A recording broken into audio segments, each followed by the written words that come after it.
예, 안녕하십니까. 오늘은 1월 10 며칠인가 오늘이 1월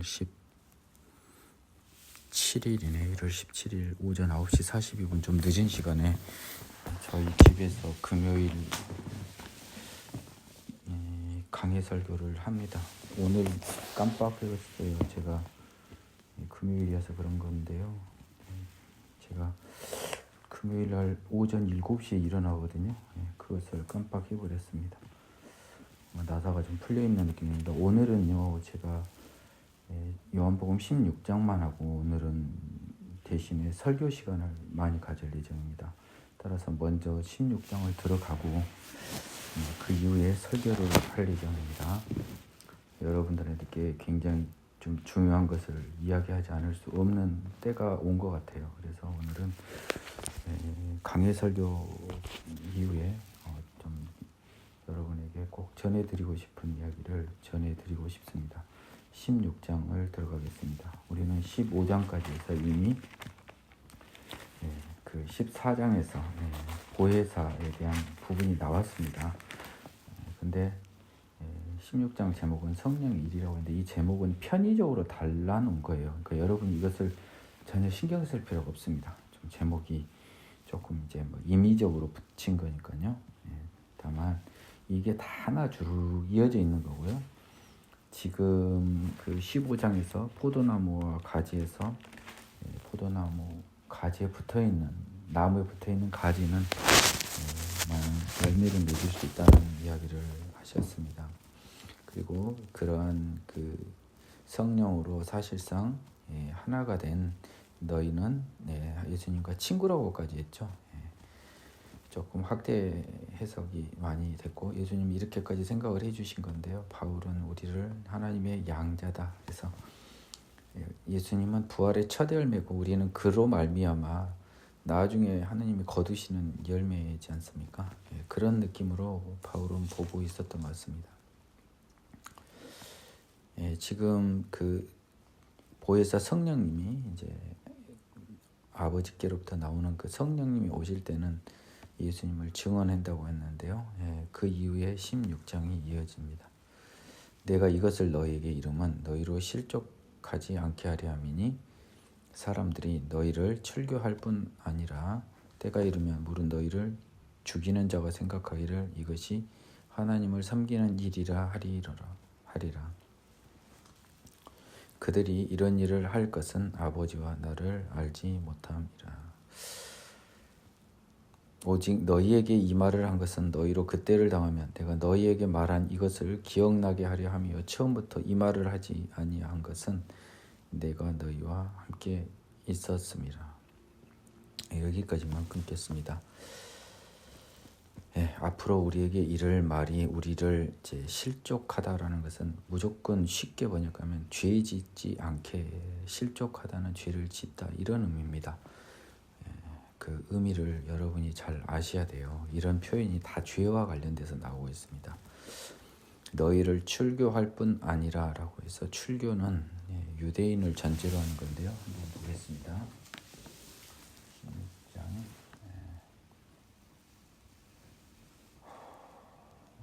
They will put you out of the synagogue라고 했어요.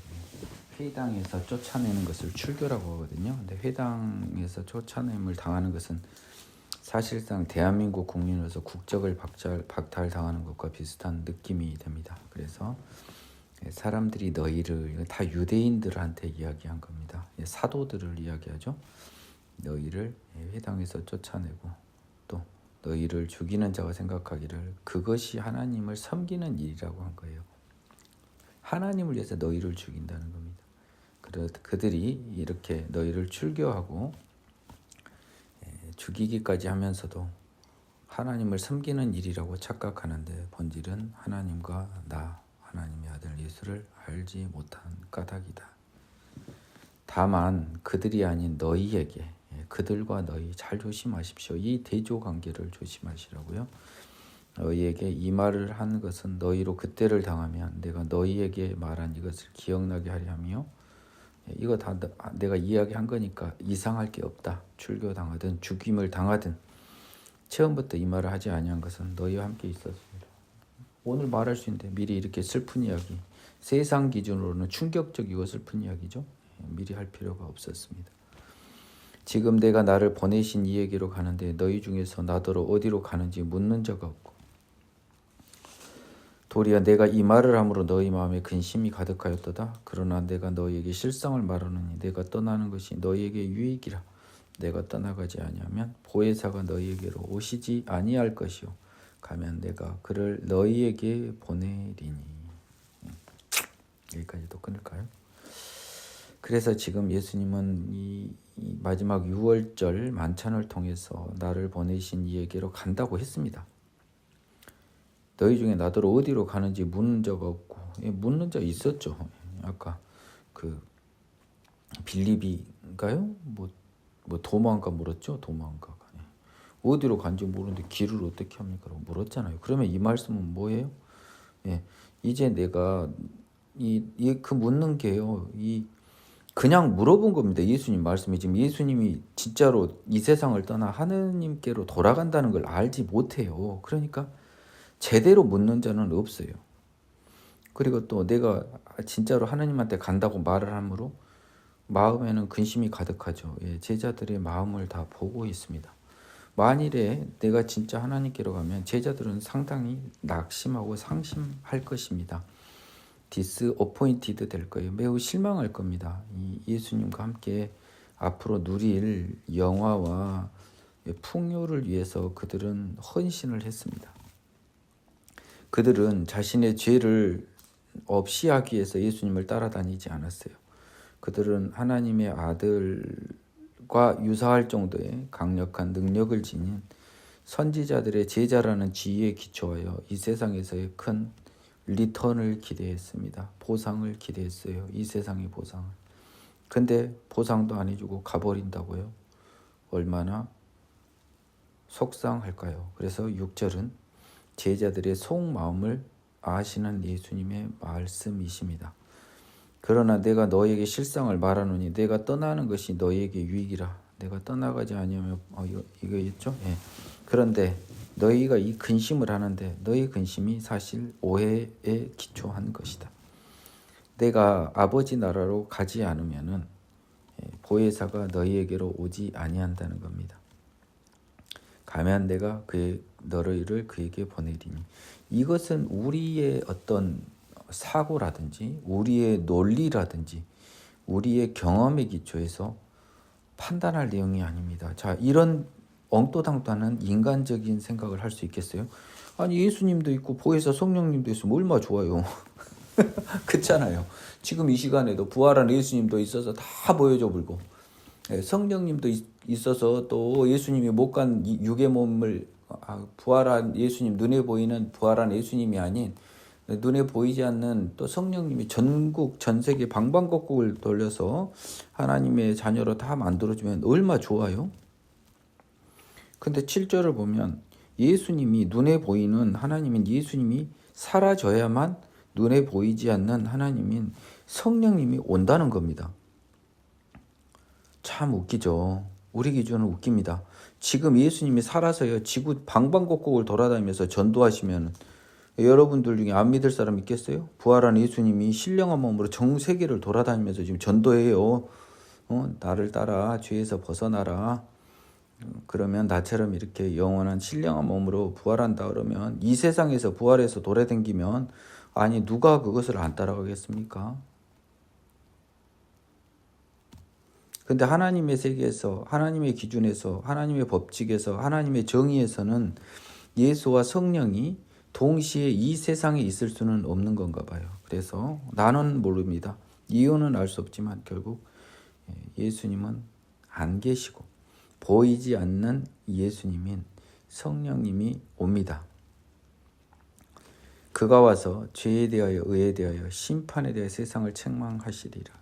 죄에 대하여라 하면 그들이 나를 믿지 아니하며 의에 대하여라 하면 내가 아버지께로 가니 너희가 다시 나를 보지 못하며 심판에 대하여라 하면 이 세상 임금이 심판을 받았음이라.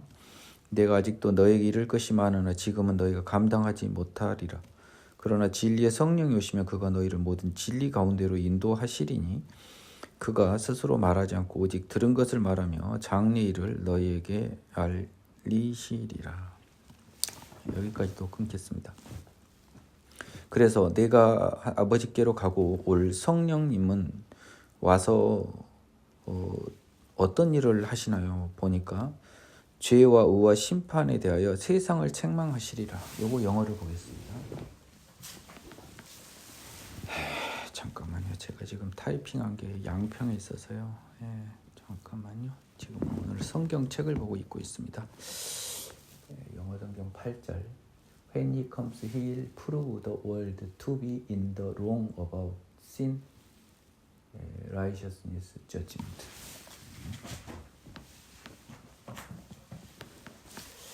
그다음 킹 제임스 버전. He has come. When he has come, he will convict the world of sin and righteousness, judgment. 그래서 우리 성경은 킹 제임스 버전을 그대로 따왔습니다. 이 부분에서는 NIV 버전도 좀 여러분에게 소개해주고 싶네요. NIV 성경에서는 이렇게 이야기를 하고 있습니다. 그가 와서요, 세상이 죄와 의와 그리고 심판에 관해서 잘못 생각하고 있는 것을 알려준다. 죄와 심판과 의에 대해서 너희들이 틀렸다, 잘못 알고 있다라고 하는 것, 즉 너희들이 틀렸다 하는 것을 증명한다. prove. You are wrong in 뭐뭇에서 잘못됐다, 틀렸다. 죄의 심판에 대해서 바른 길을 못 가고 바른 이해를 못하고 알지 못했다. 그래서 죄와 의와 심판에 대하여 세상을 책망합니다. 이 세상이라는 단어를 여러분이 굉장히 주시해야 됩니다. 그래서 여기서는 그 하나님 예수님을 알지 못하는 세상 이렇게 딱 여러분이 메모를 하셔야 돼요. 예수님을 아는 여러분들한테는 해당이 안 됩니다. 그래서 이 세상을 책망하시리라라고 하는 것이 바로 심판의 근거 규정입니다. 심판을 한다는 거죠. 이런 책망의 기초에서 심판이 이루어진 거 아닙니까? 죄에 대하여라면 그들이 여러분 그들입니다. 이렇게 성경에서는 그들이 예수 밖에 있는 사람들, 나를 믿지 아니하며 예수를 믿지 아니하며 믿는다. 죄 사함 받아 새롭게 된다. 그렇기 때문에 죄가 남아있다. 나를 믿어야 죄가 사라지잖아요. 믿는 게 그냥 입으로 믿습니까? 아닙니다. 이거는 영적인 단어고요. 굉장히 실제와 능력과 힘이 포함된 단어입니다. 따라서 회개하여 죄 사함 받아 새롭게 되었다라고 하는 것이 이렇게 번역하면 됩니다. 죄에 대하여라면 그들이 회개하여 죄 사함 받아 새롭게 되지 아니하였으며, 이렇게 바꿔 읽을 수 있어야 돼요. 여러분들이 입으로 믿습니다로 뻥긋하는 그 금붕어 같은 말이 뭔 의미가 있습니까? 넘어갑니다. 의에 대하여라면 내가 아버지께로 가니 너희가 나를 다시 보지 못하며, 여기서 너희도 그들과 똑같이, 그들, 너희 다 심판을 받는 세상을 의미합니다. 따라서 제자들을 말하는 게 아니고 그리스도 예수 안에 있는 사람들을 말하지 않아요. 왜? 이 다음에 보면 16장의 다음 뒤에 보면 너희는 나를 본다고 되어 있습니다. 그 너희와 나를 다시 보지 못하는 이 세상의 너희가 달라요, 여러분. 따라서 의에 대하여라면 내가 아버지께로 가고 너희가 다시 나를 보지 못한다 하는 것은 영원히 하나님 자녀에서 떨어진 사람은 예수를 통해서 깨끗해질 수가 없습니다. 그렇기 때문에 죄를 못 벗어나죠. 그래서 의에 대해서는 나를 다시 못하니까 의로워질 수가 없다. 9절, 죄를 벗어나지 못하고 의로워질 기회를 놓쳐버렸다. 따라서 고로 심판에 대하여라면 이 세상 임금이 심판을 받았습니다. 이건 여러분이 조금 정확하게 알고 있어야겠습니다. 이 세상 임금이 심판을 받았다. 이 세상 임금을 다른 단어로 바꿀지 못한 여러분은 일단 복음의 복자도 모르는 사람이에요. 그런 사람은 이 강의에서 안 들을 거라고 생각하니까 여러분, 우리 훌륭한 여러분들한테 이제 문제를 냅니다. 자, 이 세상 임금을 사단이라고 쓰면 100점 만점에 한 30점은 제가 드릴 것 같습니다. 여기서 말한 이 세상의 임금은 사단의 끝판왕인 죽음을 말합니다. 심판이라고 하는 것은요, 우리가 잘못 알고 있는 거잖아요. 우리가 아는 심판이라고 하는 것은, 이 세상의 심판은 어떻게 보면 죽음입니다. 죽음이 우리의 끝이잖아요. 우리는 그렇게 알고 있습니다. 그래서 이 세상 죽음이 심판을 받았다라고 하는 것은요, 저지먼트라고 하는 것은 어떤 수동태가 되는 형태 아닙니까? 자, 저는 판사를 해봤습니다. 판사 앞에서는요, 좀 이런 표현을 하기가 조금 부담스럽지만 모든 사람이 벌벌 떨어요. 살려주라고 한다고요. 저 사람 입에 따라서 모든 것이 복종을 하게 되어 있습니다. 그러면 이 세상 임금이 심판을 받았다면 적어도 심판을 하는 사람이 있는 거잖아요. 그렇죠? 그리고 이 세상 임금은 수동적으로 벌벌 떨면서 심판을 받았겠죠. 어떤 심판을 받았습니까? 이 세상 임금인 죽음은 어떠한 심판이라고 받았습니까?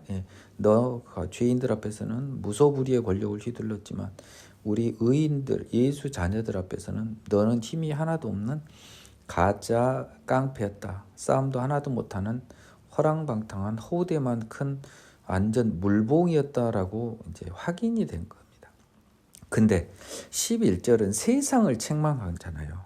그렇기 때문에 이 세상 임금이 심판을 받았습니다라고 한 것은 세상 중에 누구를 책망합니까? 사단, 즉 죽음을 책망하고 있어요.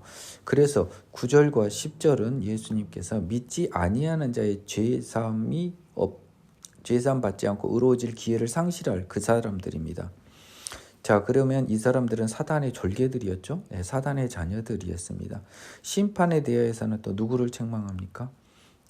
이것은 영적인 존재 사단, 그의 끝판왕 죽음, 그들의 소멸을 이렇게 선언하는 거죠. 그러니까 책망하리라라고 하는 표현이 정확히는 너희들이 잘못 알고 있다라고 하는 NIV 성경이 좀 더 본뜻에는 가까워요. 죄와 의도 알지 못해요. 죄와 죄를 해결하여 의로 나가야 결국 예수님의 심판에 대하여 이제 의로워진 거 아닙니까? 근데 세상 사람들은 죄와 의를 해결하지 못하기 때문에 예수님의 심판은 고사하고요. 죽음이라고 하는 것을 심판으로 잘못 알고 있는 거죠. 그렇죠? 근데 그 죽음의 심판은 가짜 심판이었다라고 하는 것. 이것을 성령님이 증명합니다. 그래서 죽음을 심판으로 보는 여러분은 죽음을 가장 큰 것, 두려운 것으로 보는 거예요. 여러분이 죽음을 두려웠기 때문에 죽음을 피하려고 합니다. 여러분이 죽음이 아닌 하나님을 두려워해 보세요. 여러분은 죄를 피하려고 하는 겁니다. 따라서 이 세상은 죄에 벗어날 생각도 아니하고 따라서 의로워지지도 아니었으며 그 결과 하나님의 심판이 아닌 죽음의 심판을 두려워하면서 이 세상을 살아가는 사람들에게 너희들이 잘못됐다라고 성령님이 알려주시는 겁니다. 이 세상 임금은 심판을 받았고요. 진정한 심판자 예수님의 심판이 남아있는 것을 알려주는 겁니다. 내가 아직도 너에게 이를 것이 많으나. 그러니까 제가 오늘은 이 강의만 하니까 좀 더 자세히 말씀드릴까요? 죽음 앞에서 살려달라고 하는 목사님은 제가 이제부터는 좀 독한 말을 하겠습니다. 8절에 따라 성령님에서 책망을 받고 죽었어요. 왜냐하면 이 죽음의 심판을 진정한 심판으로 생각했기 때문에 그것을 미뤄달라고 했습니다. 하나님의 기적을 보여달라고 했어요. 살려주는 방법으로요. 따라서 이 심판이라고 하는 것을 세상 임금의 심판, 즉 죽음의 심판을 진정한 심판으로 생각했던 겁니다. 허허 껄껄 웃어버렸어야 됐거든요. 그래서 여러분들은 죄와 의와 죽음에 대하여, 그래서 심판에 대하여라면 이 세상 임금이 심판을 받았습니다 해서 여기서를 죽음이라는 단어를, 그것의 허구성을 여러분이 알지 못하면 여러분은 복음을 알지 못하고 하나님의 자녀가 아님을 스스로 자인하는 것입니다. 여러분은 이제라도 성경을 다시 똑바로 읽으시기 바랍니다. 내가 아직도 너에게 이를 것이 많으나 지금은 너희가 감당하지 못하리라. 그러나 진리의 성령이 오시면 그가 너희를 모든 진리 가운데로 인도하시리니 그가 스스로 말하지 않고 오직 들은 것을 말하며 장래 일을 너에게 알리시리라. 그가 내 영광을 나타내리니 내 것을 가지고 너에게 알리겠음이라. 무릇 아버지께 있는 것은 다 내 것이라. 그러므로 내가 말하기를 그가 내 것을 가지고 너에게 알리시리라 하였노라. 조금 있으면 너희가 나를 보지 못하겠고 또 조금 있으면 나를 보리라 하십니다. 여기까지 끊겠습니다. 예, 이 굉장히 어려운 말입니다. 90, 11절은요. 저도 어려웠으니까요. 근데 이렇게 어려운 말을 얘들이 감당을 못할 것 같아요. 그래서 예수님이 사실 이 답답함이 좀 느껴집니다. 아직 성령을 만나지 못한 이 예수님의 자녀들의 그 부족한 부분을 채워지지 못하는 예수님의 답답함이 느껴지는 대목입니다. 그래서 만일에 진리의 성령이 너희 안에 들어오면 그 성령님께서 너희를 진리를 하나님으로 바꾸면 되죠. 하나님의 성령이 들어오면 너희를 모든 진리 가운데로 온전한 하나님 가운데로 인도한다. 완전히 하나님이 뭔지 진짜 하나님 가운데로 인도한다. 너희는 하나님을 모른다. 그가 스스로 말하지 않고 오직 들은 것을 말하며 장래 일을 너희에게 말하리라. 스스로 말하지 않고 들은 것을 말하면은 이전에 누가 이 말을 자주 쓰셨습니까? 예수님이 말씀하셨죠. 따라서 성령님도 본질적으로는 보이지 않는 예수님으로서 하나님의 성령 그 자체입니다. 하나님 그 자체라고요. 이거는 육의 몸도 없으니까요. 그냥 하나님입니다. 장래일을 너희에게 알리시리라. 이 장래일을 짧게 봐서는 미래를 예언하고 이 정도일까요? 여기서 장래일은요, 부활과 하나님 나라를 알리시는 것입니다. 여러분이 어디 윤석열이나 김건희가 건진법사나 이런 수준으로 하나님을 보지 마세요. 자꾸 그런 식으로 세상에 저질 목사들이 하나님의 복음을 쓰레기 취급해버리고 있습니다. 천벌을 받을 것 같아요. 그가 내 영광을 나타내리니 내 것을 가지고 너희에게 알리시겠습니다. 15절까지 아버지께 있는 것은 내가 말하기를 내 것을 가지고 너희에게 알린다. 이 말은 뭔 말이냐면요. 이게 A는 B, B는 C 그러면 A는 C 이런 느낌입니다. 자, 내 영광을 나타내리니 내 것을 가지고 너희에게 알리는데 내 것을 가지고 내 것을 내 마음대로 알리고 이러면 그 사람하고 나는 하나잖아요. 이게 뭡니까? 예수님께서 하나님의 영광을 나타냈죠. 하나님의 것을 가지고 우리 사도들에게 알렸지 않습니까? 그 비슷한 개념처럼 성령님도 예수님의 영광을 나타낸다는 겁니다. 예수님의 것을 가지고. 그래서 여러분이 약간 착각할 수 있는 게 약간 그 성부, 성자, 성령의 느낌이 여기서 시작이 된 겁니다. 하지만 그 삼위는요, 어떤 상하 위계의 개념으로 생각하면 안 되겠습니다. 실질은 하나입니다. 아버지께 있는 건 내 것, 아버지 것, 내 것, 아버지랑 나는 하나. 그래서 내 것을 가지고 너희에게 다 알린다. 아버지, 나, 성령 다 하나. 삼위일체를 이야기하고 있습니다. 16절을 그래서 아까 제가 이 9절과 10절과 비교했죠. 너희는 나를 보지 못하지만 조금 있으면 나를 보지 못하고 또 조금 있으면 나를 보리라. 이 너희와 10절의 너희는 다릅니다. 10절의 너희는 세상의 죄인인 너희요. 16절은 사도들을 이야기하고 있습니다. 이런 거를 여러분이 구분 못하니까 성경이 아무렇게나 해석이 되고 멋대로 되는 거예요. 지혜가 없으면요, 여러분은 성경을 못 읽어요. 이 지혜는 어디서 오냐? 오직 성령님으로부터밖에 오지 않아요. 여기 나와 있지 않습니까? 성령이 와야 너희를 모든 진리 가운데로, 온전한 하나님 가운데로, 온전한 하나님이 뭡니까? 바로 이 성경이죠. 이 성경으로 인도하는데 여러분은 던지러운데 어떻게 여러분이 성경을 이해합니까? 더러움을 회개하여 어떻게든 벗어나십시오. 제자 중에서 서로 말하되 우리에게 말씀하신 바 조금 있으면 나를 보지 못하겠고 또 조금 있으면 나를 보리라 하시며 또 내가 아버지께로 가미라 하신 것이 무슨 말씀이냐. 얼마나 솔직합니까? 여러분은 이 제자들과 같은 솔직함마저도 없어요. 성경을 보면서 이게 이해가 안 가면 이 제자들의 태도가 여러분들은 필요한 거예요. 그래서 요한은 17절을 써놓은 겁니다. 성령이 왔으면 이 사람들 다 나중에는 알았죠. 근데 그 당시 기준으로는 몰랐다고 하려고 이걸 써놓은 거예요. 또 말하되 조금 있으면 하신 말이 무슨 말씀이냐, 무엇을 말씀하시는지 알지 못하노라 하거늘.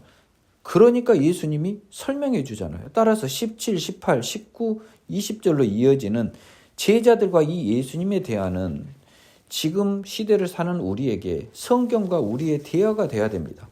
자, 성경에서 이러이러 써졌는데 도대체 조금 있으면 나를 보지 못하겠고 또 조금 있으면 나를 보리라. 이게 이 성경에 없었다 칩시다. 요한복음에 17절이 없었다 쳐요. 그러면 조금 있으면 나를 보지 못하겠고 또 조금 있으면 나를 보리란 말이 우리가 잘 모르겠지 않습니까? 그러면 하나님께 여쭤봐야 되는 겁니다. 이게 뭔 말입니까? 나 잘 모르겠습니다. 특히 내가 말하는 건 조금 있으면 이게 도대체 뭔 말인지 모르겠습니다. 자, 이거 영어편 한번 보겠습니다. 17절이죠. In a little while이라고 되어 있습니다. 조금 있으면 킹 제임스 버전에서는 a little while이라고 되어 있습니다. 그러니까 굉장히 짧은 시간입니다.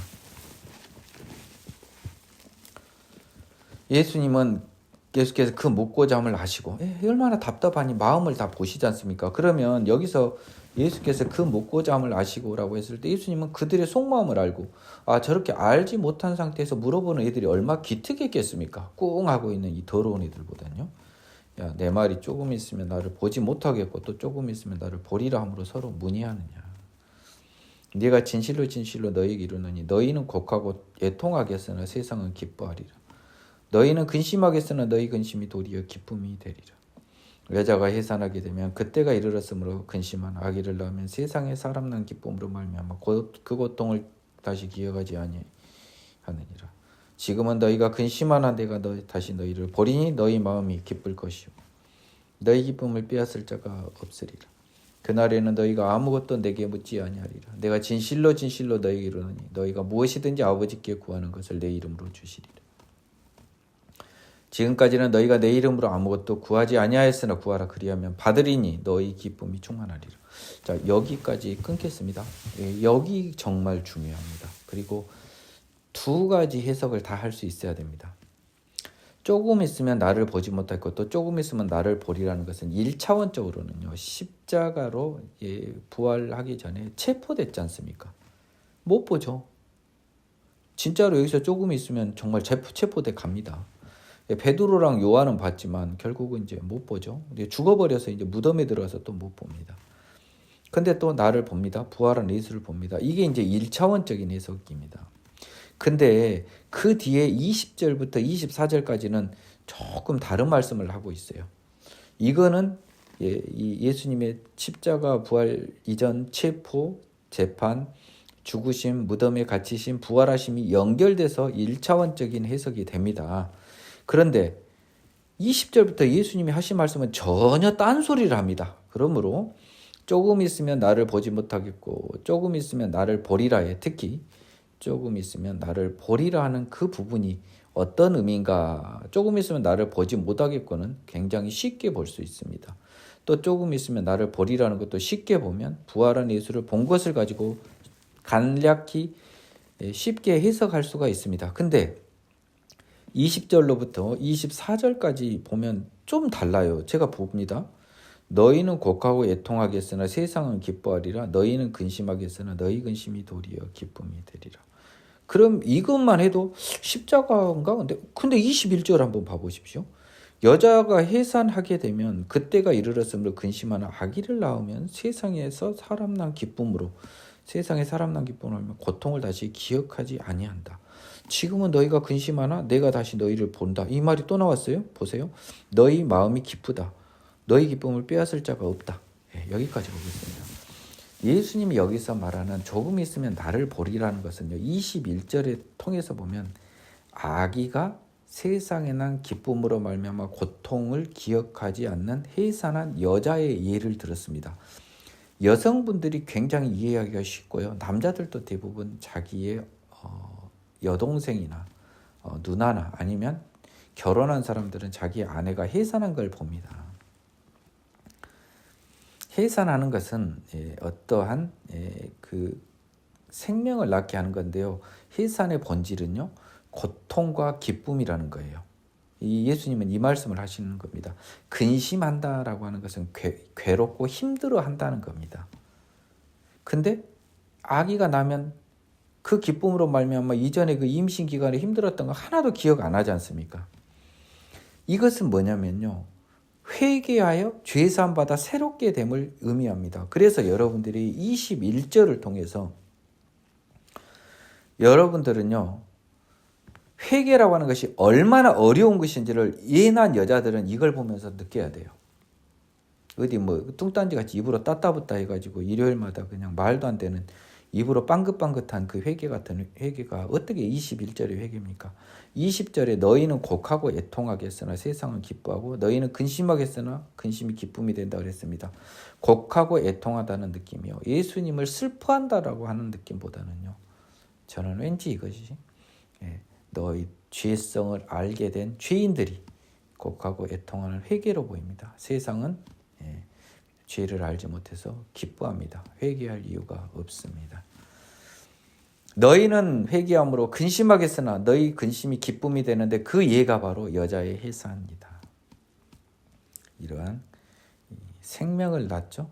그래서 여자의 해사는 고통에서 기쁨으로 이어지는 이 프로세스, 메커니즘적인 비유와 또 고통을 통하여 회개를 통하여 생명의 성령, 즉 새로운 생명이 다시 탄생하는, 새로 탄생하는 것을 비유하기 때문에 기가 막힌 비유입니다. 21절의 비유가 예수님의 비유가 아주 기가 막힌 비유 중에 하나입니다. 너희가 지금은 근심하나 다시 너희를 보리니 너희 마음이 기쁠 것이요 너희 기쁨을 빼앗을 자가 없다라고 했습니다. 지금 이것은 다시 돌아왔어요.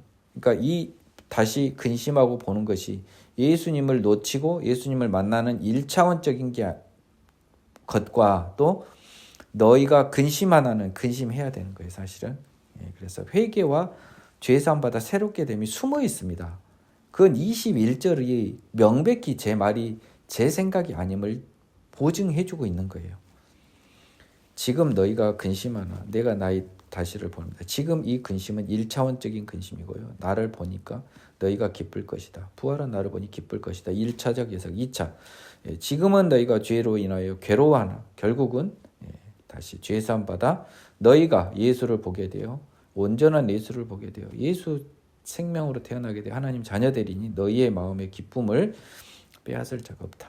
그날이 되면 너희가 생명의 성령으로 되면 자, 이것이 그러니까 제가 말한 게 21절뿐만 아니라 이제 23절, 24절에서 못을 박아줍니다. 너희가 나를 보는 날입니다. 뭔 말인지 알겠어요? 그날이 그러니까 이게 단순히 부활한 예수님을 본 것만을 말하는 게 아니라 생명의 성령으로 태어난 걸 의미합니다. 너희가 아무것도 내게 묻지 않을 거예요. 왜냐하면 생명의 성령님으로 태어나서 이제 성령님께 물을 거 아닙니까? 그리고 이제 성령님이 내 안에 거주하시니까 성령님이 나를 대신하여 기도해 주는 것. 또 나도 예수님의 이름을 가지고 예수님 성령님을 다 써먹는 거잖아요. 한마디로. 아버지께 구하라는 거예요. 그러면 이제 준다는 겁니다. 자, 10절은 보면요. 내가 진실로 너희가 무엇이냐 아버지께 구하라. 구하는 것을 내 이름으로 주시라 해서 마치 우리의 직접 구하는 것을 이야기했지만 24절 보면 너희가 내 이름으로 아무것도 구하지 아니하였으나 구하라 그리하면 받으리니 너희 기쁨이 충만하리라 해서 예수 이름으로 기도합니다라고 우리가 항상 기도하지 않습니까? 성령 이름으로 기도한다고 해도 맞아요. 하지만 우리에서는 왜 성령님과 예수님에서 예수님을 더 중심으로 놓고 보냐면요. 성령님은 보이지 않는 예수님이라고요. 보이는 예수님이 우리 인간의 굉장한 친구가 되주셨습니다. 그래서 부르기가 너무 쉽고 너무 사람들 자꾸 잘 알지도 못하면서 인격적이라는 단어를 쓰더라고요. 인격적인 하나님의 느낌이 가장 강한 분이 예수님이에요. 너무 친근해요. 그래서 우리가 예수님 이름으로 구하는데 여러분은 그냥 관용적으로 예수님 이름으로 기도합니다. 어디 그냥 1 더하기 1은 2입니다. 99, 81입니다. 이런 개념으로 말하는데 예수 이름으로 구한다는 것은 뭐예요? 예수님이 되어서 내가 구하는 거죠. 그렇죠? 근데 예수 이름으로 로또 복권 당첨되길 구원해요? 정신이 나간 거잖아요. 예수 이름을 욕되게 하는 거예요. 그래서 예수 이름으로 구할 것은 오직 그의 나라와 그의 의를 구할 것밖에 없는 겁니다. 아니 뭘 그 엄한 걸 구해요. 아플 때 안 아프게 해달라는 것은 맞아요. 그거는 그 나라의 그 의를 구하는 것에 벗어나지 않습니다. 너무 아픈데 어떻게 해요. 근데 저 죽지 않게 해달라고 하는 것은 뭐예요? 그것은 그의 나라와 그의 의를 구하는 게 아니라 그 나라와 그의 먹칠을 하는 거예요. 그 나라 그거를 믿지 않으니까 그따위 기도를 하는 거죠. 아니 아픈데 하느님 자녀가 아픈데 하느님이 너무 아파요. 하나님 이 고통만은 어깨 좀 줄여주세요. 아버지 나라로 저를 빨리 데려가 주세요. 이 기도를 하면 어떻게 아프게 합니까? 어떻게 하나님이 여러분을 아프게 하실 것 같아요? 그냥 데려가 버립니다. 아니면 낫게 해줄 수도 있죠. 근데 여러분들 머릿속에서 뻔히 그냥 그 나라를 믿지 않는 기도, 그 나라 그 의를 믿지 않는, 죄사함 받아 새롭게 되어 죽지 않고 영원한 생명으로 간다는 그 복음의 의를 믿지 않고 살려주세요. 정말 역겹습니다. 저는 오늘부로 어차피 제가 세상의 교회를 운영하지도 않고요. 세상의 교회의 말에 동조할 생각도 없고요. 지금까지는 제가 굉장히 말을 아꼈어요. 근데 오늘부터는요. 나에게 남아있는 시간이 얼마가인지도 모르지만 이 세상의 교회의 이런 어이없는 행태를 도저히 묵과할 수 없습니다. 따라서 이 조용한 공간에서 언젠가는 기록으로 남아있는 이 공간에서 여러분들 그리고 미래의 여러분들에게 정말 잘못된 건 잘못됐다고 해야 되잖아요. 이건 잘못된 거예요, 여러분. 왜 우리가 죽게 됐는데 살게만 해달라고 해요? 내가 그랬지 않습니까? 너무 아파요, 하나님. 이 아픔은 좀 줄여주세요. 그 기도 앞에 하나님은 눈물을 흘려요. 이 친구가 죽음을 두려워하지 않는데 병의 고통 때문에 괴로워한 것을 보면 하나님은 그냥 안 아프게 해버린다니까요. 왜 이런 믿음이 없습니까? 왜 여러분은 이런 하나님의 능력을 안 믿습니까? 왜 여러분은 그렇게 깨끗한 기도를 못 하십니까? 왜 자꾸 살려만 달라고 하시면서 그 나라와 그의 의를 다 욕되게 해버리고 하나님 영광을 위한 목사가 아니에요. 그 목사는 하나님의 영광을 땅에 떨어뜨린 목사예요. 인간적으로는 아쉽지만 목사로서 그 일을 한 건 천벌을 받을 행동입니다. 나는 좀 독한 말을 하겠어요. 목사로서 그 사람의 행동은 천벌을 받을 행동이라고 해요. 그를 따르는 모든 목회자들에게, 모든 교인들에게 죽음은 피해야 될 것, 늦춰야 될 것으로 자기 자신이 증명하고 가르친 것입니다. 목회자가 될 자격이 없는 사람이 목회자를 한 거예요. 이 말을 하는 나도 사단에 쳐가지고 그따위 기도를 할까봐 너무너무 두려워요. 지금 내 마음이. 제 마음이 두렵다고요. 저도 그런 던지러운 행동을 할까봐. 왜냐하면 육의 몸을 입고 있으니까. 나는 하나님께 하나님 제발 아프게만 하지 말아주십시오. 하지만 그 기도는 저 할게요. 혹시 아프면. 다만 절대로 저는 생명의 연장을 구걸하지 않게 해주십시오. 더러운 사탄, 대마왕, 죽음의 위협 앞에서 너는 꺼져라. 아무것도 아니고 왜 내 앞에서 설치냐라고 용기 있게 건너갈 수 있게 해달라는 기도를 하는 거예요. 이것을 비유로 너에게 일렀거니와 때가 이르면 다시는 비유로 너에게 이르지 않고 아버지에 대한 것을 밝히 이르리라.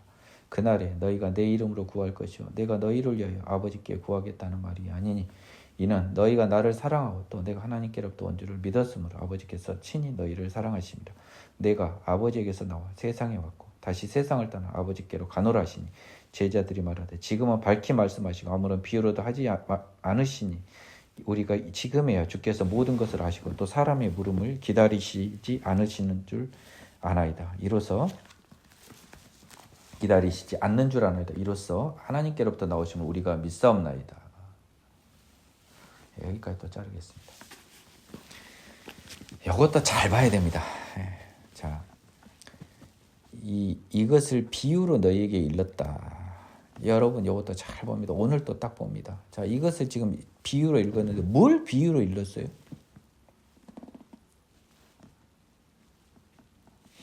여기서 가장 큰 비유는요. 21절의 비유입니다. 나머지에는 비유가 없어요. 뭘 비유했나요? 21절의 비유잖아요. 굳이 비유라면 25절을 영어로 보겠습니다.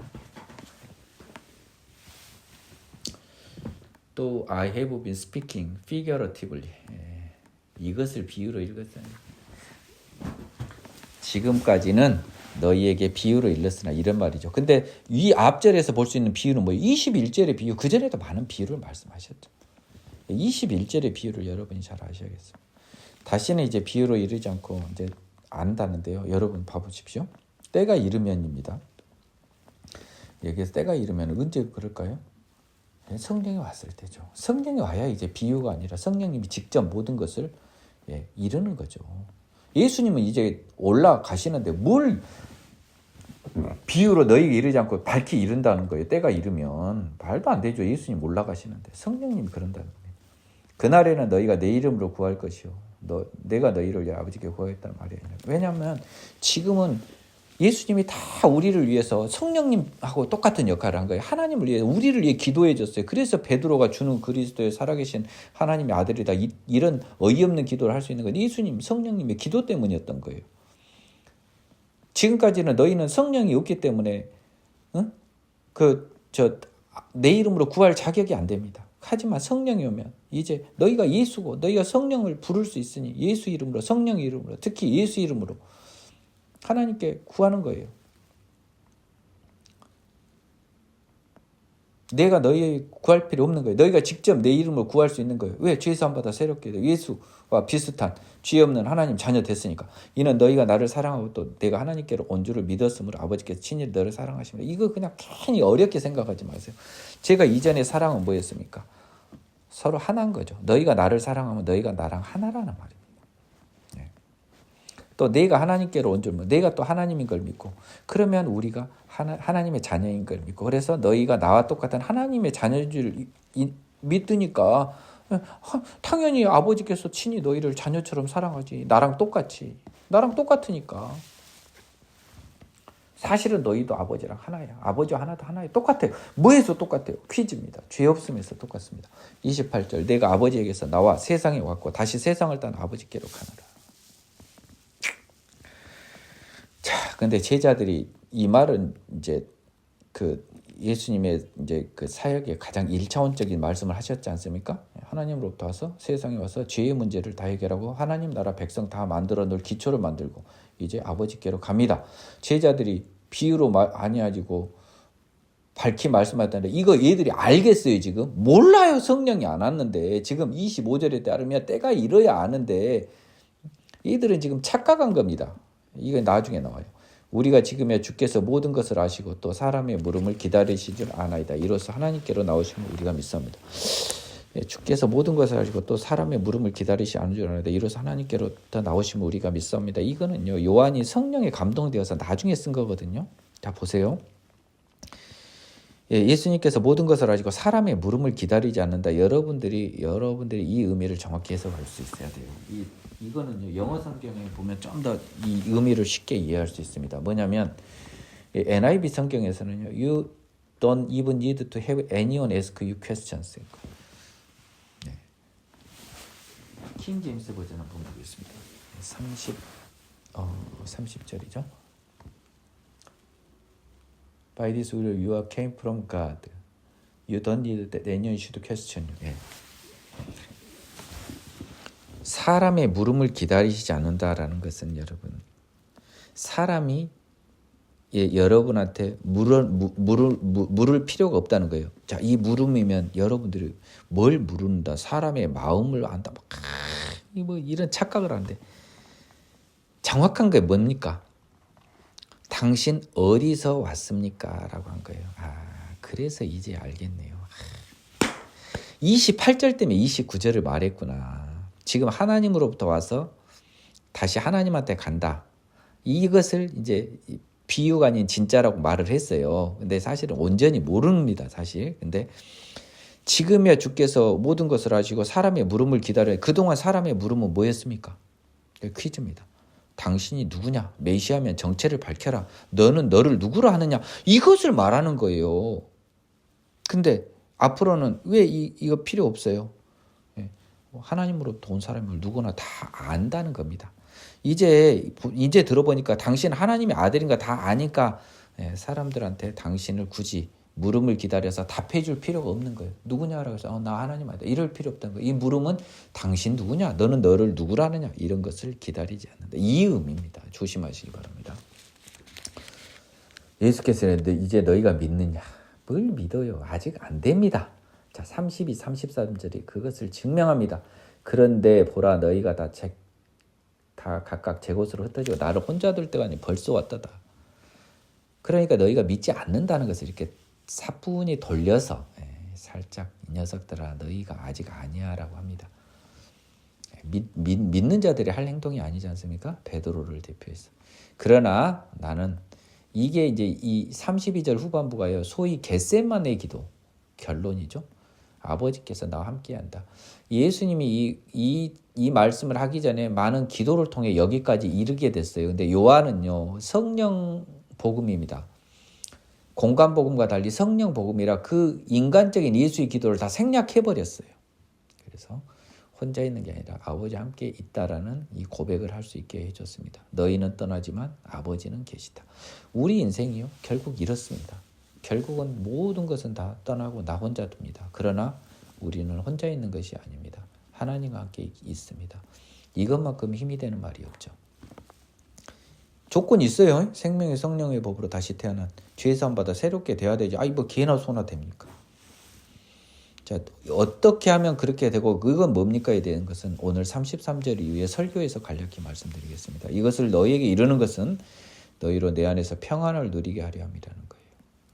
자, 이것을 너희에게 이르는 것은 뭐 34절 뭐 이것을 왜 말했냐는 거예요. 자, 그건 뭔 말입니까? 다 흩어지고 민기영 변호사가 이야기했지 않습니까? 모든 것이 다 떠나고 나 혼자 있어요, 지금. 자기가 오늘 하나님한테 받아먹은 은혜입니다. 나 혼자 와요. 죽음 때입니다. 십자가 앞입니다. 그런데 내가 너에게 이르는 것은 너희도 내 안에서 평안을 누리게 하는 거예요. 뭐예요? 나 혼자 있는 게 아니라 아버지께서 나와 함께 있다. 예수님이 나와 함께 있다. 하나님이 나와 함께 있다. 네. 다 떠나도 평안할 수밖에 없다. 32절을 봐라. 내가 너희한테 이렇게 이야기했다. 너희는 다 떠날 거 알거든. 근데 나는 나 혼자 있는 게 아니라 너희 필요 없어. 아버지가 있다. 근데 너희한테 이걸 왜 말하냐. 너희도 나중에 봐라. 너희 혼자 있는 때가 분명히 온다. 하지만 그때 너희는 혼자 있는 게 아니야. 평안을 주시는 하나님과 함께 있는 것이야. 그래서 이 하나님과 함께 있는 평안을 누리게 합니다. 세상에서는 너희가 환난을 당하나 담대하라. 내가 세상을 이기하노라. 이게 이제 복음의 진리죠. 세상에서는 우리가 불안 마귀로 인하여 환난을 당합니다. 그리고 죄의 몸을 입고 있는 육의 몸으로 인한 환난도 존재합니다. 하지만 내가 세상을 이겼습니다. 죽음을 이겼습니다. 죽음이 의미가 없습니다. 그렇기 때문에 우리는 두려워할 것이 없고 평안할 수밖에 없는 거죠. 하나님과 함께 있는 여러분에게는 예수님과 함께 죽음을 이겼기 때문에 죽음이 여러분에게 힘이 없습니다. 살려달라는 고백 제발 그만하세요. 제발 그만하세요. 제발 그 더러운 욕심, 더러운 하나님을 욕되게 하는 기도에서 여러분 헤어나오십시오. 오래 살게 해달라는 기도에서 헤어나오십시오. 여러분은 오래 살게 해달라, 무조건 낫게 해달라고 기도하는 여러분은 명백히 마귀의 자녀임을 인정하시기 바랍니다. 여러분은 세상을 이기지 못했습니다. 여러분은 죽음을 이기지 못했습니다. 자, 이제 설교로 이어집니다. 오늘은 조금 좀 독한 설교를 하겠습니다. 제가 오늘 이 설교를 마음먹은 이유를 간략히 설명을 드리겠습니다. 제가 이 하나님 앞에 저에게 내가 나의 길이 맞는지에 대해서 의문을 던졌을 때 하나님께 이 많은 사람들이 하나님을 알지 못한다면 그건 이상하고 왜 내 생각과 다릅니까? 내가 잘못된 거 아닙니까? 라는 하나님께 대한 이 반문을 했을 때 하나님이 저기에 두 가지의 증거를 주었습니다. 이미 이야기했습니다. 하나는 학식이 높은 우리 학교 모 교수님이 우리는 예수님처럼 될 수 없다. 우리는 죄를 지을 수밖에 없다. 왜냐하면 마음속으로 지은 죄도 죄이기 때문이다.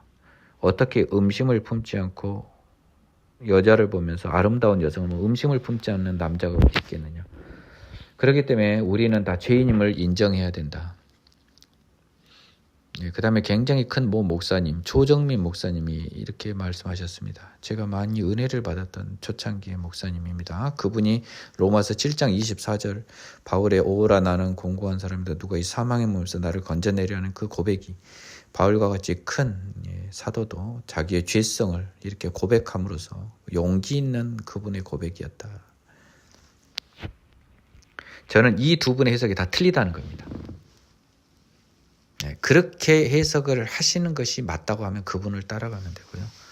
이 두 분들은 예수의 능력을 이미 부정했습니다. 예수는 분명히요. 우리가 생명의 성령으로 보면 세상을 이겼다고 그랬어요. 세상은 작게는 죄요, 크게는 죽음이에요. 죄를 이겼어요. 로마서 8장 2절에 나왔습니다. 생명의 성령이 보여 죄와 사망에 보여서 너를 해방했다고 하는 것은 우리가 이런 마음속에 죄를 지어도 용서해줘서 해방이 된 게 아니에요. 그 마음속에 죄마저 품지 않는 몸으로 변했기 때문에 해방이 된 겁니다. 이것에 관해서 A와 B의 길이 있는데요. 그 A의 길, 소위 주류적인 목사님과 교수님의 견해, 그리고 민기영 전도사의 견해, 여러분들이 취사 선택하시기 바랍니다. 과연 우리는 새로운 생명으로 태어나서 마음속의 죄마저도 지었지 않을 수 있는 그러한 거룩한 생명으로 변할 수 있나? 여기서 제가 간단히 힌트를 드립니다. 그렇게도 변하게 해줄 능력이 없는 하나님이 여러분의 신령한 몸으로 변화는 또 어떻게 해준대요? 그래 여러분들이 죄를 고백해서요? 여러분들의 고백에 그럼 어떤 의미가 있습니까? 그냥 반성의 의미라고 칩시다. 죄인인데 반성을 하고 있어요. 반성을 하고 있는데 고치지 않는 것은 그것은 진짜 큰 죄입니다. 모르는 사람보다 더 큰 죄예요. 세상에서. 반성만 하면서 계속 하면요. 나 판사해봤어요. 전과 있는 애가 계속 하면 더 나쁘게 취급해요. 여러분 장난 그만 치세요. 두 번째, 이 사람들의 말로를 제가 봤습니다. 이 교수님과 조정민 목사님처럼 말씀하신 사람들의 말로를 봤어요. 조정민 목사님은 좀 다를 것 같아요. 다를 것 같지만 이제 모르죠. 근데 나는 그렇게 죄를 해결하지 않으면 죄를 극복할 수 없고 하나님에게 고백함으로써 죄를 사함을 받는다라는 형태의 A, 아니다. 우리가 예수의 능력으로 십자가는 구원은 모든 믿는 자에게 구원을 주시는 하나님의 능력이다. 이 믿는 자는 새롭게 된 변화되어 새롭게 된 죄짓지 않는 몸으로 바꾸어 준 이런 사람들에게만 해당된다라고 하기 때문에 저는 이 죄를 짓는다는 그 사람은요 하나님의 능력을 부정하는 사람입니다. 결국 하나님을 안 믿는 사람들이거든요. 나는 죽음을 못 넘을 것 같아요. 모르겠습니다. 섣불리 예단은 못하겠습니다. 다만 그럴 것 같아요. 내 추측인데요. 자, 이 최근에 제가 돌아가신 한 목사님의 예를 가지고 제가 누차 이야기를 합니다. 그분이 암을 고백하면서 분명히 자기는 믿음으로 이겨낸다 그랬습니다. 암을. 그 사람이 이겨낼 게 암입니까? 내가 질문하는 거예요. 죽음입니다. 그 사람이 이겨야 될 건 죽음이었어요. 그 사람은 이겨야 될 객체를 착각한 거예요. 믿음으로 이겨야 될 것은 죽음이었지 암이 아니었습니다. 암을 이겨서 내 생명을 연장하는 것은요. 죽음한테 진 거였습니다.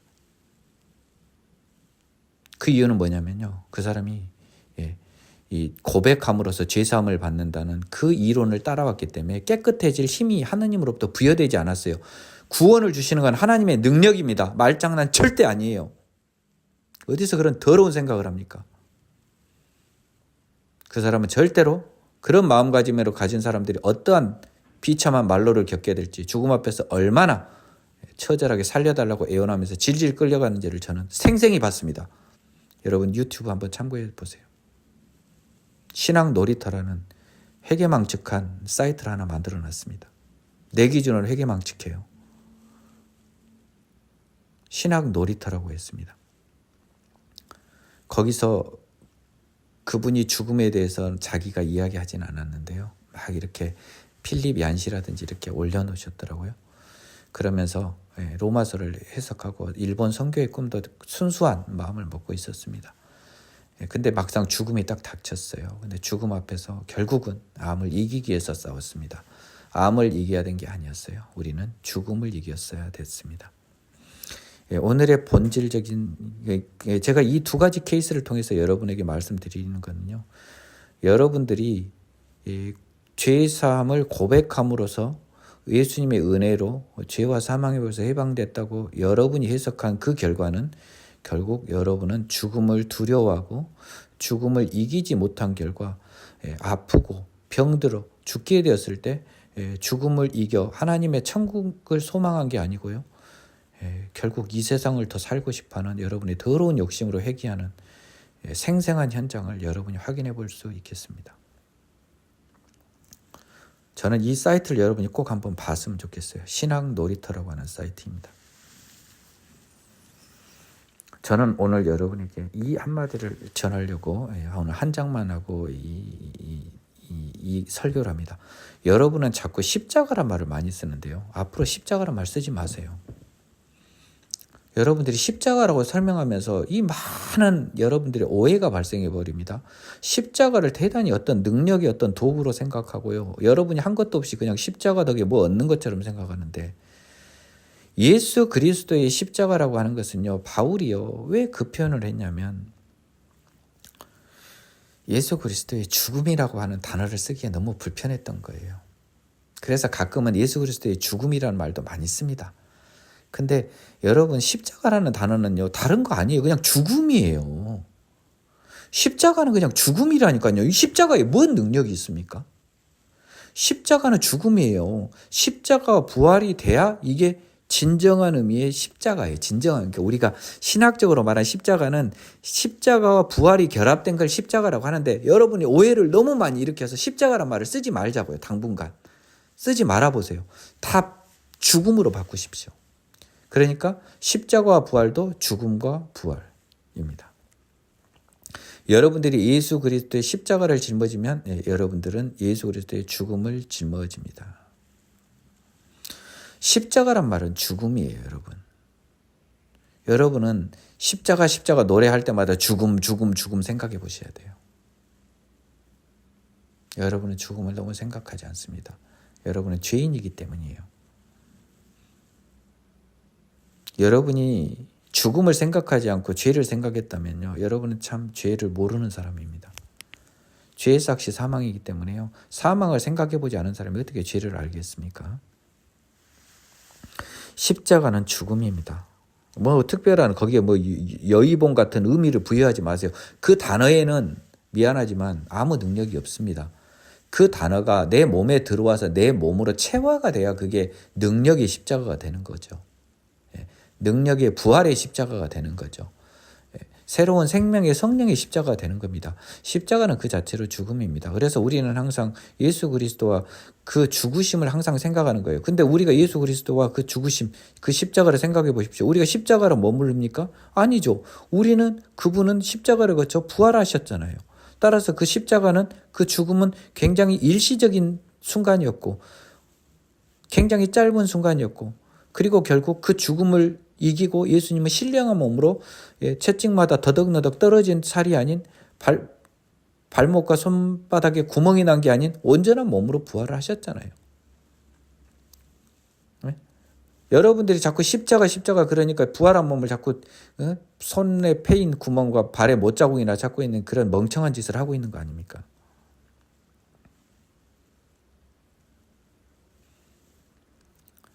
여러분들은 지금 예수 그리스도의 십자가와 부활을 어떻게 보고 계십니까?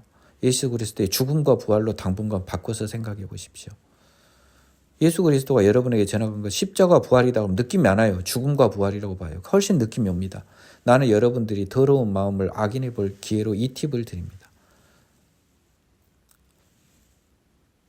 십자가는 그 자체로 너무 추상적이에요. 죽음입니다. 고상한 죽음이죠. 우리 기준으로는요. 가장 위대한 죽음이죠.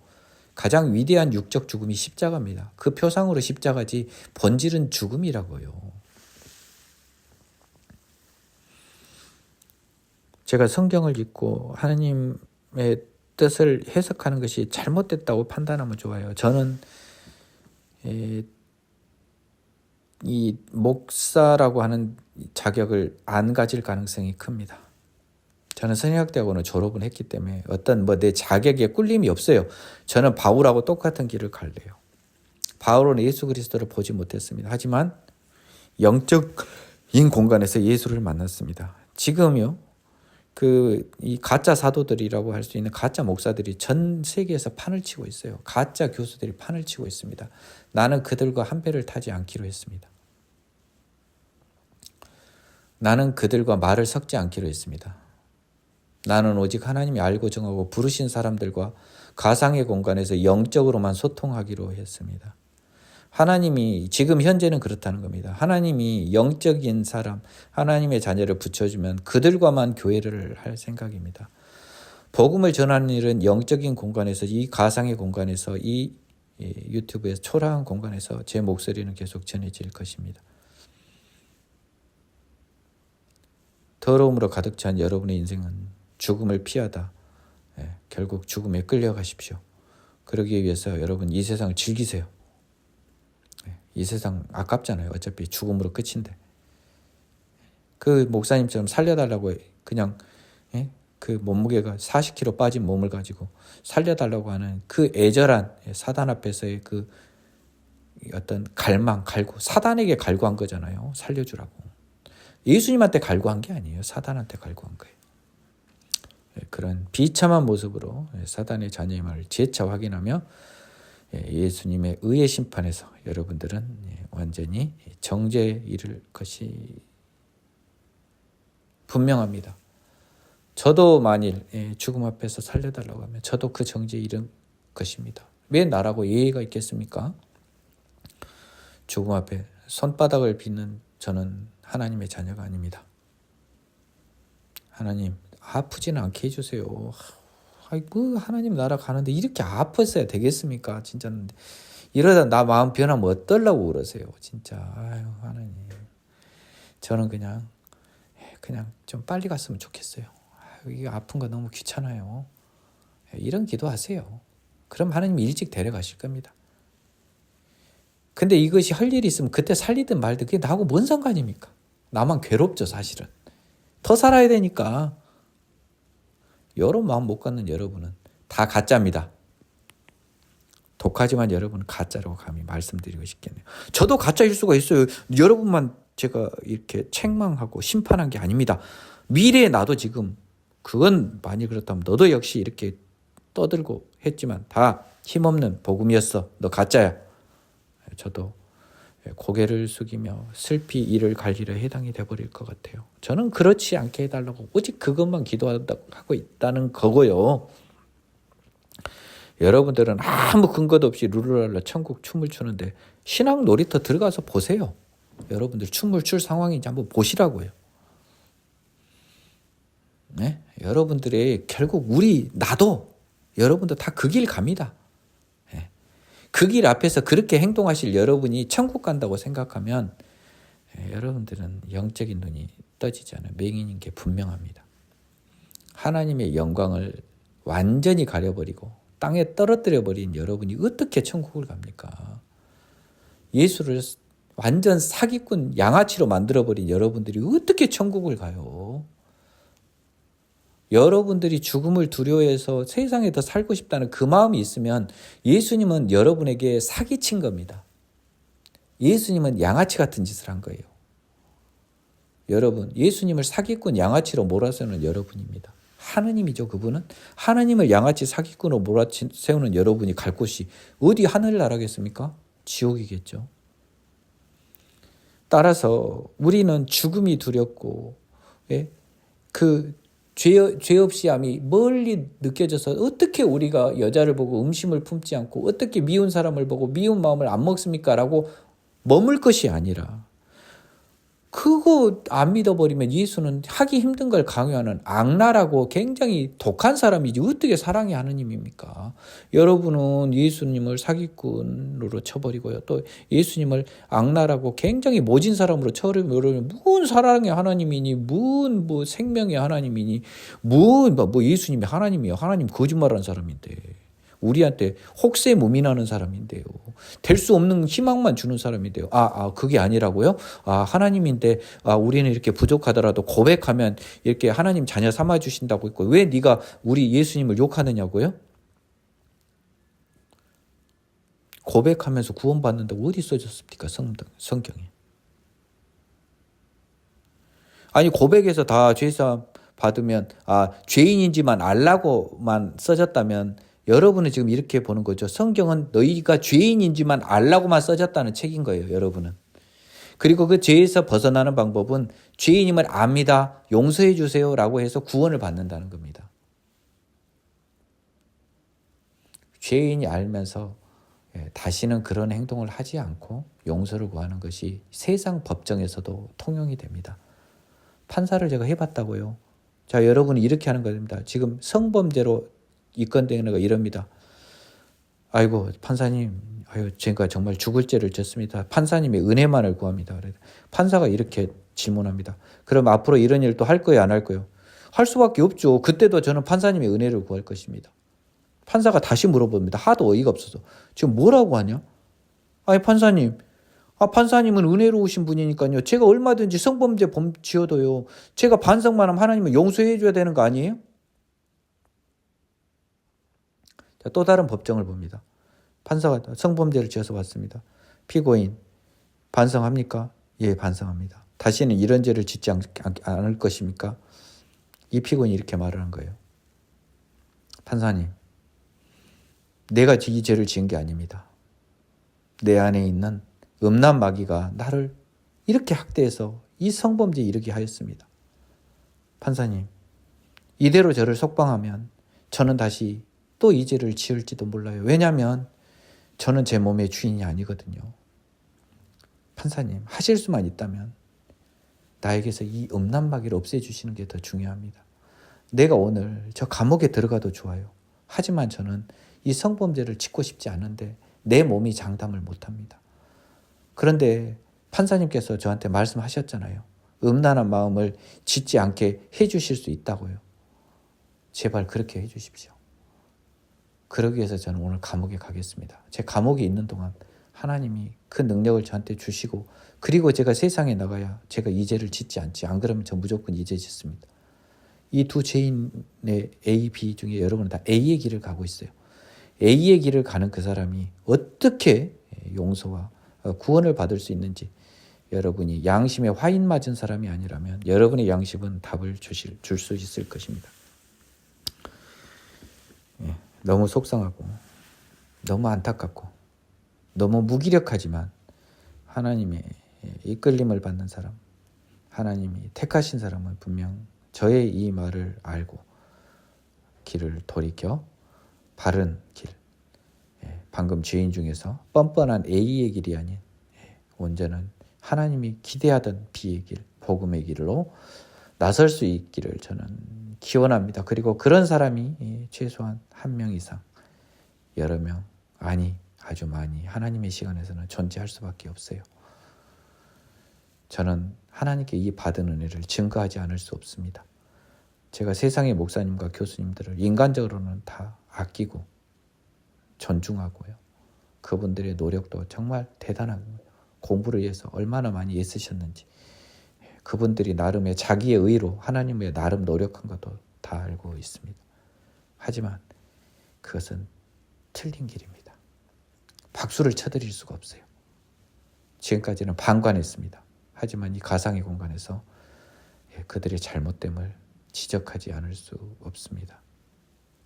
인간적인 것 기준으로는 한없이 훌륭하시고 한없는 노력을 하신 그분들이 하나님의 기준에서는 죄를 쌓는 길로 이어졌다는 이 어이없는, 정말 그분들도 이 사실을 알면 얼마나 어이없어하고 억울해 하실까요? 여러분, 하나님을 보십시오. 하나님을 향해 보십시오. 하나님의 능력으로 덧입혀지시기를 기원합니다. 내가 이 복음을 부끄럽지 않게 생각한다. 내가 이 복음을 부끄러워하지 아니하노니 이 복음은 여러분은 모든한테 집중 가죠. 믿는 자에게, 모든 믿는 자에게 구원을 주시는 하나님의 능력이 됩니다. 여기서는 우리가 집중해야 될 건 믿는 자와 하나님의 능력이라는 단어입니다.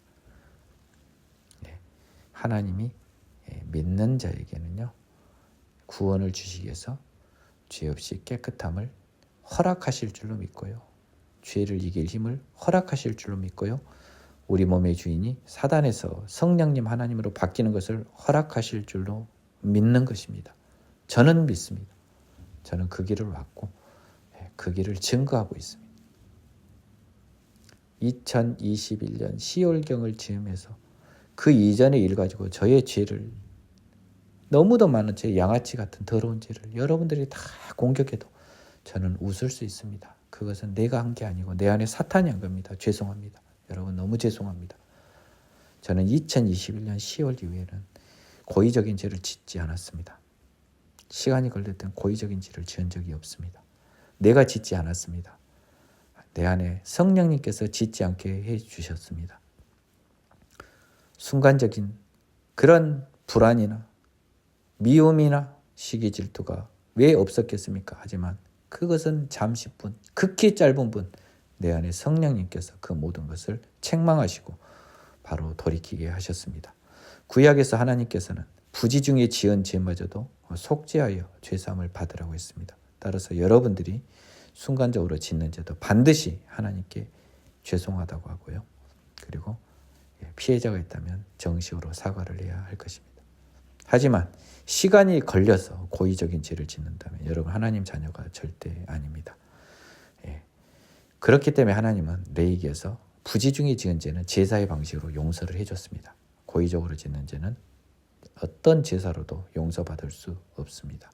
고의적인 죄는 용서의 대상이 아닙니다. 오직 그리스도 예수가 오셔서 고의적으로 죄를 지을 수밖에 없던 몸을 용서해주고 그 몸에 생명의 성령을 통해서 죄사함의 능력으로 덧입혀지는 몸을 허락하심으로써 그것은 이 용서가 아닙니다.